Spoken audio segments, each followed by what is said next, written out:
Selamat sore. Belum, Pak, belum.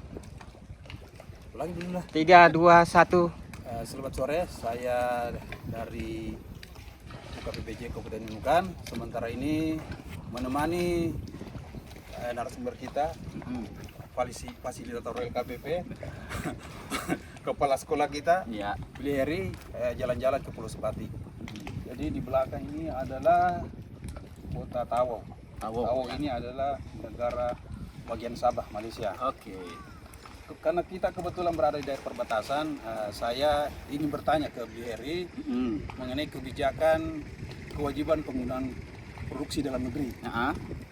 Kalau kita mengacu ke aturan yang ada, regulasi, baik Perpres, kemudian terakhir instruksi, diperkuat dengan instruksi.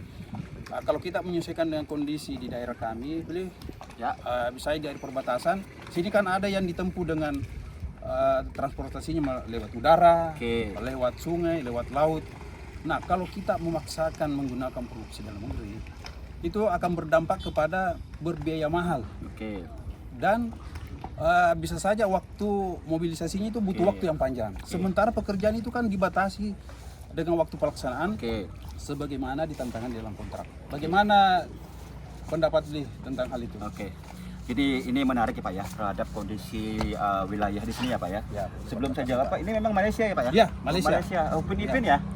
Malaysia Pak, Malaysia. Oke. Ya. Jadi gini Pak, tadi permasalahan terhadap penggunaan produk dalam negeri ya Pak ya. Memang untuk sekarang ini kan mengacu kepada instruksi Presiden tahun 2022 ya tentang percepatan penggunaan produk dalam negeri, dan sebenarnya ingin saya jawab bahwa untuk kewajiban penggunaan produk dalam negeri ini kan bukan bicara tentang di tahun 2022 sebenarnya Pak. Itu sudah ada di tahun 1985. Cuma memang implementasinya ini mungkin ya kebijakan Bapak Jokowi karena mungkin pandemi kemarin Pak ya.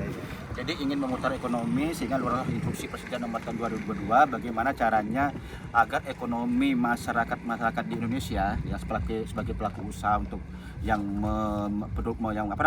membuat produk dalam negeri ini secara maksimal memang diutamakan. Nah, sekarang kan permasalahannya adalah implementasi di wilayah di sini Tarakan Pak ya, Nunukan ya. Nunukan ya. Dan saya lihat juga sih Pak tadi dari jam berapa? Dari jam 11 ya saya datang ke sini memang berat sekali ya Pak ya. Saya memikirkan bagaimana mobilisasi terhadap bahan material kan. Saya lihat juga ada dari udara dan laut. Ini memang perlu kita diskusikan ya Pak ya. Yang pertama adalah kita berkaitan dengan kewajiban ini tadi saya sampaikan bahwa jelas sekali di Undang-Undang 3 tahun 2014 ya, PP 29 tahun 2018 dan Perpresnya pun Pak mengamanatkan demikian. KLPD wajib menggunakan produk dalam negeri dalam hal misalkan memiliki penjumlahan nilai TKDN plus BMP 40% minimal 40%. Maka sangat wajib Pak harus menggunakan produk dalam negeri. Nah, tadi Bapak sampaikan bahwa untuk membeli produk dalam negeri kan biaya mahal ya. Nah, saya akan jelaskan di sini, untuk biaya mahal bukan menjadi alasan untuk melalaikan aturan ini. Yang perlu kita sikapi adalah uang ini kan uang rakyat. Jadi pajak dibayar oleh rakyat, sebenarnya kan kembali untuk rakyat. Jangan sampai uang yang dibayar oleh rakyat lalu kita belikan barang-barang yang di luar negeri. Nah, ini kan juga nggak ada kontribusi ya. Sehingga yang perlu mungkin dimantangkan secara maksimal adalah perencanaan pada saat penganggaran. Jadi kita butuh apa? Ya, jadi semahal apapun itu sebenarnya PA sebagai pejabat yang menganggarkan itu benar-benar sudah menganggarkan produk-produk dalam negeri semahal apapun selama itu sebagai kebutuhan. Jadi PPK pada saat perencanaan pengadaan, pada saat persiapan pengadaan ini juga agak lega Pak. Saya beli produk dalam negeri uangnya ada. Sementara yang sering terjadi kan beli produk dalam negeri uangnya tidak ada. Karena yang digunakan adalah estimasi biaya dari luar negeri impor. Nah, intinya kalau kita bicara tentang efisiensi tadi itu tidak akan pernah bisa menjadi jawaban untuk melalaikan DDR ya. Karena Pak Presiden juga mengatakan demikian, semahal pun barang produk dalam negeri tetap dibeli karena untuk rakyat. Nah, untuk yang tadi masa pelaksanaan tadi Pak, ini kan kita kembali kepada sisi justifikasi waktu pemamatan barang jasa. Bapak tadi mengatakan masa pelaksanaannya misalnya 5 bulan. Lalu kemudian ada beberapa bahan material yang beli produk dalam negeri ternyata pengirimannya itu sangat susah ya. Bisa saja melebihi progres dari barcat atau mungkin jadwal pelaksanaan pekerjaan konstruksi kita contohkan ya. Ya artinya apa? Bapak bisa menggunakan dokumentasi riwayat bahan material kemarin ketika menggunakan produk dalam negeri mungkin kebanyakan bermasalah. Jadi banyak pekerjaan terlambat karena proses bahan material itu tidak sesuai dengan waktu. Terus yang kedua, Bapak harus didampingi oleh tim P3DN.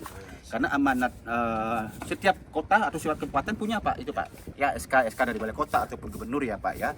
Jadi minta rekomendasi dari tim P3DN. Selanjutnya tentunya persetujuan PA bahwa PPK memang butuhkan barang impor.